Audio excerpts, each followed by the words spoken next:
علی بھائی اگلا سوال ہے، چند ہفتے پہلے علی بھائی نے ایک مجلس میں ضمناً اس بات کا ذکر کیا تھا کہ سیدنا موسیٰ علیہ السلام اتنے غصے والے تھے کہ انہوں نے ملک الموت یعنی حضرت اسرائیل علیہ السلام کو تھپڑ مار کر ان کی آنکھ نکال دی۔ ہم نے قرآن حکیم میں تو یہ پڑھا ہے کہ موسیٰ علیہ السلام نے مکہ مار کر ایک فرعونی کو مار ڈالا تھا۔ یہ اسرائیل علیہ السلام والا واقعہ کہاں لکھا ہوا ہے؟ پلیز اس کا حوالہ اور ڈیٹیلز بھی بتا دیں، جزاک اللہ۔ دیکھیں جی، اللہ کا شکر ہے کہ مکے والا واقعہ موجود ہے قرآن کے اندر، ادروائز ان حدیثوں کو منکرین حدیث کے شر سے بچانا مشکل ہو جاتا ہے۔ وہ کہتے ہیں یہ پیغمبر کا کریکٹر ہے کہ وہ تھپڑ مار کے آنکھ نکال رہا ہے، تو پھر ہم ان کو الزامی جواب کے طور پہ کہتے ہیں کہ قرآن میں بھی تو موسیٰ علیہ السلام کا ذکر ہے کہ ان سے ایک قبطی مارا گیا تھا۔ وہ آپ نے انٹینشنلی بندہ نہیں مارا تھا، جو قرآن پاک میں سورہ طٰہٰ کے اندر، سورہ قصص میں، باقی جگہوں پہ ڈیٹیل سے حضرت موسیٰ علیہ السلام کا تو سب سے زیادہ ذکر ہے، 125 دفعہ تو نام آیا ہے قرآن میں۔ کسی پیغمبر کا اتنی دفعہ نام نہیں آیا بائی نیم۔ ویسے سب سے زیادہ ذکر ہمارے نبی علیہ السلام کا ہے، چونکہ آپ تو سامنے موجود تھے تو ایز اے تھرڈ پرسن نہیں، سیکنڈ پرسن، صرف قل ہی 330 دفعہ آیا ہے نبی تم فرما دو، لیکن نام جو ہے وہ صرف 5 دفعہ آیا ہے، 4 دفعہ محمد اور 1 دفعہ احمد، اس پہ میرا کلپ ریکارڈڈ ہے۔ تو موسیٰ علیہ السلام اور ان کی قوم کا ایک بندے لڑ رہے تھے، تو وہ چھڑاتے چھڑاتے گھوسا مارا، جیسے چھڑانے کے لیے کرتا، پھر موسیٰ علیہ السلام تو پتہ ہے جلالی سن، وہ بندہ ہی مار گیا۔ پھر وہ چلے گئے، اللہ تعالیٰ سے معافی مانگی، کہا شیطان نے مجھ سے کام کرایا، میری نیت نہیں تھی۔ یہاں پہ بھی بخاری اور مسلم دونوں میں حدیث موجود ہے کہ ملک الموت، جن کو ہم اسرائیل بھی کہتے ہیں، اسرائیل نام کسی حدیث میں موجود نہیں، البتہ ہمارے سلف نے اس کو استعمال کیا ہے۔ ابن جریر طبری جو اہل سنت کے بڑے مفسر ہیں، شروع کی تفسیر ابن جریر انہوں نے لکھی، المتوفیٰ 310 ہجری، انہوں نے اسرائیل نام کو یوز کیا۔ باقی تو نام ہم استعمال کرتے ہیں نا، جبرائیل، میکائیل، اسرافیل، یہ تو نام وہ ہیں جو قرآن اور احادیث کے اندر آئے ہیں۔ اسرائیل نام نہیں آیا، اسرائیل کے لیے ملک الموت کا لفظ آیا ہے قرآن میں۔ ایک اور نام بھی ہے عزازیل،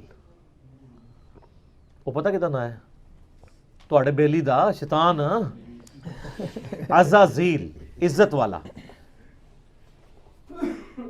تو یہ جو ایل ہے نا، یہ لفظ اسرائیل بھی آپ نے لفظ سنا نا قرآن میں، حضرت یعقوب علیہ السلام کا نام ہے اسرائیل، اس کا مطلب ہے اللہ کا بندہ۔ اسرائیل ایک سٹیٹ بھی ہے نا، اس کے نام سے میں کوئی اختلاف نہیں ہے، ان کے کرتوتوں سے ہے۔ تو یہ ان ساروں کے معنی یہ اللہ ہی کی طرف منسوب ہیں، جبرائیل، عزازیل، اسرافیل، میکائیل، اسرائیل، اسرائیل، ہیبرو لینگویج میں، عبرانی زبان کے اندر۔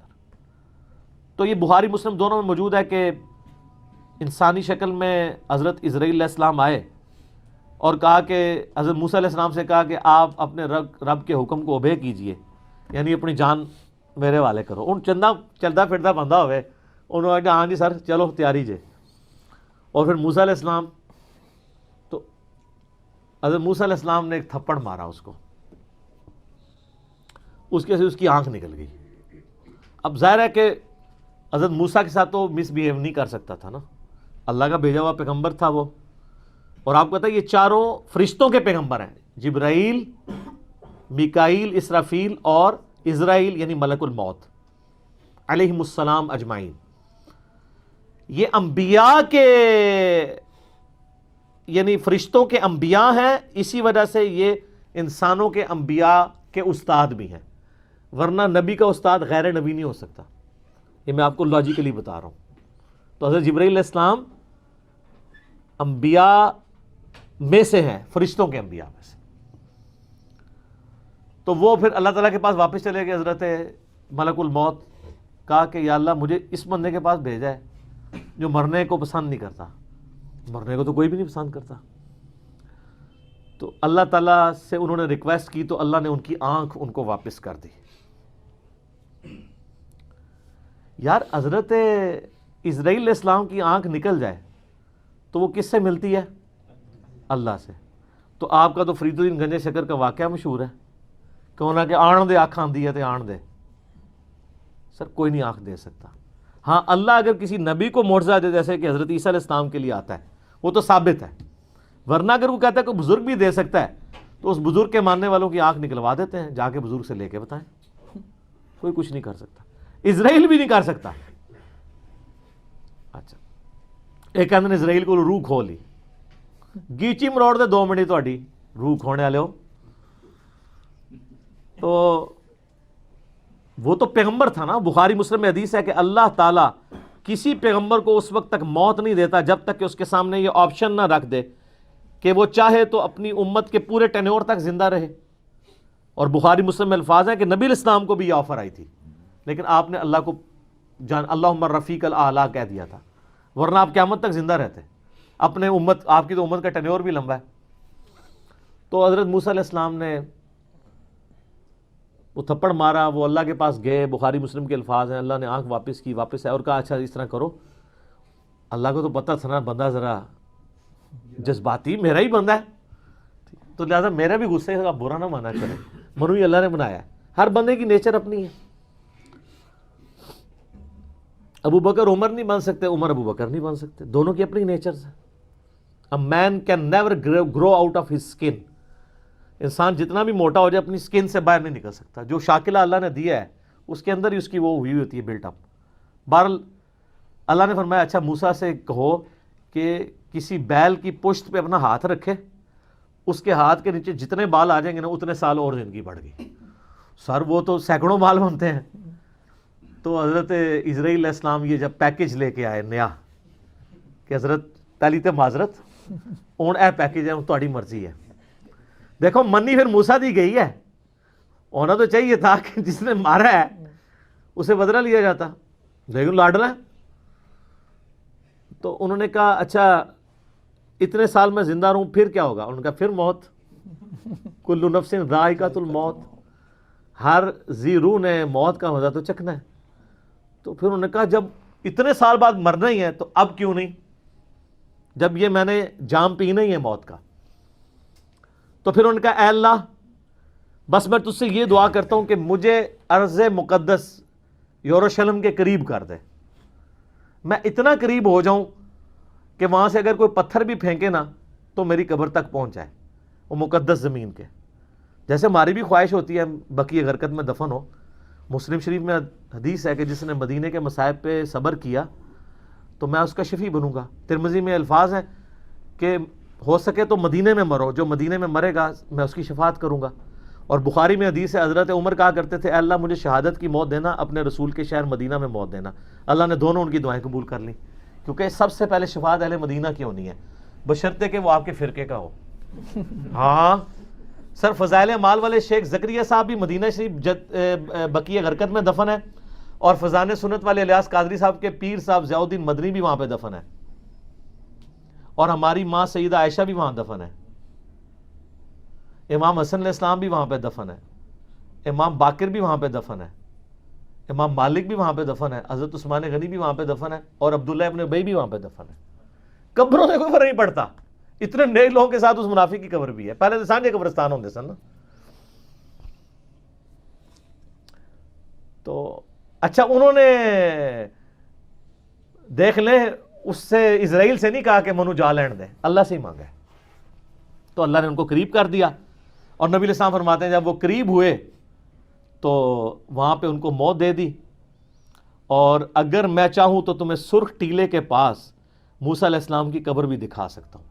یعنی حضرت موسیٰ علیہ السلام گمنامی میں ایک قبر میں دفن ہے، کوئی مزار نہیں ہے سر۔ مزار یا لوگوں کا آنا اگر بزرگی کی دلیل ہو تو وہ بزرگ جس کا نام قرآن میں 125 دفعہ ہے موسیٰ علیہ السلام، اس کی قبر بھی ان نون ہے۔ ظاہر ہے جب وہ اکیلے وہاں پہ، بخاری مسلم میں صحیح مسلم میں 2 حدیثیں ہیں، آپ علیہ السلام فرمایا میں نے شب معراج سرخ ٹیلے کے پاس موسیٰ علیہ السلام کو قبر میں نماز پڑھتے ہوئے دیکھا ہے، اگر میں وہاں سے گزروں تو میں قبر بھی دکھا سکتا ہوں۔ اور اللہ کر رہے ہیں آخرت کی زندگی میں، اس کا دنیا سے کوئی تعلق نہیں ہے۔ تو یہ واقعہ بالکل درست ہے، اس پہ منکرین حدیث کا یہ والا اعتراض جو تھا وہ غلط ہے کہ وہ مطلب حضرت موسیٰ علیہ السلام کی ایک طبیعت تھی، وہ کہتے ہیں نہیں نافرمانی کی ہے، اللہ کے حکم کے لیے آئے تھے، اب پتہ نہیں اس وقت کیا گیون سرکمسٹانسز تھے، ہو سکتا ہے وہ یہ ایکسپیکٹ کر رہے ہوں کہ اس نے مجھے آگے آفر کیوں نہیں دی ہے، جیسے نبی علیہ السلام کی بخاری مسلم میں حدیث ہے کہ کوئی نبی بھی آفر کے بغیر نہیں مرتا، تو دیکھو نا بھائی پھر پیکج لے کے آیا ہے نا, وہ پہلے لے کے آتا نا, ٹھیک ہے. باقی ہر چیز اللہ کی مرضی سے ہی ہو رہی ہوتی ہے. ایک واقعہ بننا تھا, بن گیا. اللہ تعالیٰ نے تھوڑا فرشتوں کو بھی جلال دکھا دیا موسیٰ علیہ السلام کا. تو باقی وہ جب پیکج لے کے آیا تو پھر دیکھیں انہوں نے اس کو ڈیل صحیح طریقے سے کیا. تو موسیٰ علیہ السلام اللہ کے بندے ہیں, پیغمبر ہیں, اور اللہ کے بڑے لاڈلے ہیں. باقی جو موسیٰ علیہ السلام کے بارے میں جو واقعات ہیں نا, جو مثنوی مولانا روم میں لکھے ہوئے ہیں, وہ تو انتہائی گستاخانہ اور جھوٹے واقعات ہیں. کہ جی ایک بندے کو دیکھا, وہ جناب وہ اکیلا بیٹھ کے کہہ رہا تھا کہ میرا رب آئے میں اس کو کنگھی کروں, یہ کروں, وہ کروں. تو حضرت موسیٰ نے اس کو سمجھایا. وہ کہتے ہیں اللہ تعالیٰ موسیٰ سے ناراض ہو گیا. دیکھو بھائی موسیٰ کی ڈیوٹی ہے کہ وہ بتائے کہ اللہ کی صفات کیا ہیں. موسیٰ سے ناراض ہونے کا مطلب ہے کہ اللہ تعالیٰ نے موسیٰ علیہ السلام جس کو لوگوں کی رہنمائی کے لیے بھیجا تھا اس کو خود ہی نہیں کلیئر کہ اللہ کے بارے میں کیا عقیدہ ہو. تو یہ نالائکی موسیٰ کی ہے یا اس کے ٹیچر کی ہے؟ یہ تو اللہ کے اوپر چلی جائے گی بات, جھوٹ ہے. پھر ایک اور مثنوی مولانا روم میں واقعہ لکھا ہوا ہے کہ وہ اللہ نے کہا مجھے انسانی گوشت چاہیے. بھئی اللہ کو جب انسانی گوشت چاہیے تھا نا تو وہ یہ طریقہ نہیں تھا. وہ ابراہیم علیہ السلام کا تھا اپنے بیٹے کو قربان کر, وہاں پہ بھی مینڈا آ گیا تھا. وہ کہتے ہیں جی حضرت موسیٰ علیہ السلام پھر جگہ جگہ پھرے, کوئی گوشت نہیں دے رہا. ایک بندے نے کہا جی جناب دسو ایتھو وڈاں ہر جگہ دی. انہیں کہا جی ایک بوٹی لے جاؤ, میرے رب نو کیڑی پسند آتی. لوگ کہتے ہیں واہ سبحان اللہ. وہ یہ بتانا چاہ رہے ہیں کہ نانگے پیر جو بیٹھے ہوئے ہیں نا کپڑے اتار کے, ان کا مرتبہ نبیوں سے زیادہ ہے. لیکن یہ ڈائریکٹ کہیں گے تو آپ 295C ان پہ لگائیں گے, تو وہ انڈائریکٹلی اس طرح کی باتیں کرتے ہیں اور آپ سبحان اللہ کہتے ہیں. دیکھو کیڈے شعار نے تو آڈے کو کفری ہے گل تے سبحان اللہ کھوا لیندے نے, اور دوست دیتے ہیں مثنوی مولانا روم شریف, جس طرح کو بخاری شریف یا مسلم شریف ہے. یہ مولانا شریف ہی ہے, بخاری مسلم تو نہیں ہے, قرآن تو نہیں ہے. اور پھر اللہ نے ڈانٹا کہ موسیٰ تو بھی تو انسان تھا, تو نے اپنا گوشت کیوں نہیں دیا. دیکھو اور یار جب اللہ نے ابراہیم کو کہا, ابراہیم کے بچے نے بھی دوسری بات نہیں کی ہے, تو موسیٰ بھی پیغمبر تھے, انہوں نے بھی دوسری بات نہیں کرنی تھی. اگر اللہ کے اس حکم کے تحت وہ سارے معاملات چل رہے ہوتے. بالکل جھوٹ ہے. تو اس طرح کی کئی ایک باتیں مشہور کی ہوئی ہیں دین کے نام کے اوپر, سب کے سب فراڈ ہے. اللہ کا شکر ادا کریں کہ آپ کو مرنے سے پہلے پتہ چل جائے. وہ ایک پیر صاحب تھے نا, وہ فوت ہو چکے ہیں. تو وہ بڑا ٹی وی پہ ان کا وہ ایک ٹی وی چینل بھی انگلینڈ سے چلتا تھا. وہ کہتے تھے جی میں بڑا پریشان تھا کہ میں درس و تدریس کا سلسلہ کیسے شروع کروں. میں بڑا پریشان تھا کہ روزانہ درس دینا پڑے گا, کون سی کتاب سے دوں. تو اللہ نے میرے دل میں ڈالا مثنوی مولانا روم دا درس دے. تو اے اللہ نے ایک کتاب اپنے نبی کے ذریعے بھیجی ہے, وَأُوحِيَ إِلَيَّ هَذَا الْقُرْآنُ لِأُنذِرَكُم بِهِ وَمَن بَلَغَ. سورہ الانعام آیت نمبر 19. اے نبی فرماؤ یہ قرآن اس لیے وحی کیا گیا تاکہ اس کے ذریعے میں تمہیں بھی ڈر سناؤں اور ہر اس شخص کو جس تک یہ بات پہنچ جائے. یہ تو بھول گیا, تو اس لیے بھول گیا کہ یہ وہی پیر صاحب ہیں جو کہتے ہیں کہ جی مجھے ایک بندے نے طواف کعبہ کے دوران پوچھا کہ مجھے طواف کعبہ کی دعائیں نہیں آتی ہیں تو میں کیا کروں. تو انہوں نے کہا کہ تو وہابیوں کو گالاں کڈیا کر, ہر طواف تے تمہیں ثواب ہوئے گا. یہ ویڈیو ریکارڈڈ آپ دیکھ لیں, یوٹیوب کے اوپر چڑھی ہوئی ہیں. تو یہ گالیاں نکالنے کے اوپر ثواب کی بشارت. اور طواف کی تو دعائیں ہوتی نہیں, تو مولویوں نے لکھی ہیں طواف کی ایک ہی دعا ہے, ربنا آتنا فی الدنیا حسنہ وفی الآخرۃ حسنۃ وقنا عذاب النار. وہ بھی رکن یمانی سے لے کے حجر اسود تک ہے سنن نبی داؤد میں. اور کوئی دعا نہیں ہے, جو مرضی آپ طواف میں پڑھیں, جو مرضی. مراد یہ گالیاں یہ نہیں کتابوں سے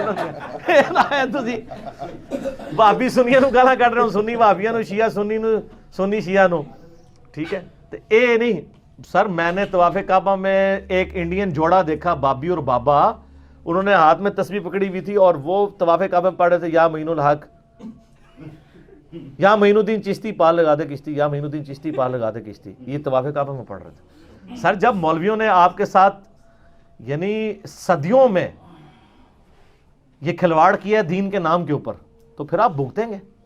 لیکن اللہ کا شکر ہے ہر عروج کو زوال ہے. ان کا زوال اب آپ کے سامنے ہے کہ باپ دادا گمراہی کے پیشوا تھے, آج اولادیں جو ہیں وہ 3 طلاقیں دے کے اور 4 تکبیریں پڑھ کے اپنے آباء و اجداد کے مذہب کو دفنا کے جھوم جھوم کے کہہ رہی ہے کیا کہ نام ہے وابی, نام ہے بابی, میں ہوں مسلم علمی کتابی. ٹھیک ہوگا.